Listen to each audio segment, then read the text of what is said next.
Excuse.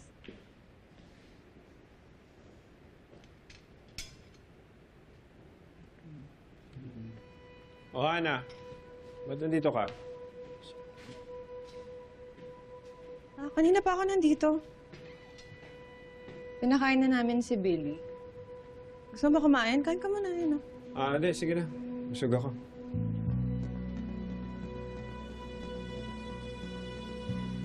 Hindi ba kayo nagkaayos ni Christy? Sabi ni Kwago, doon ka galing. Hindi pa daw siya handa makinig sa akin. Ang problema, nakisawsaw na naman yung ex niya. Nag-away na naman kayo ni Jordan. Pabanatan ko nga sana kaso pinigilan ako ni Christy. Pinaniwalaan pa niya yung hayop na yun.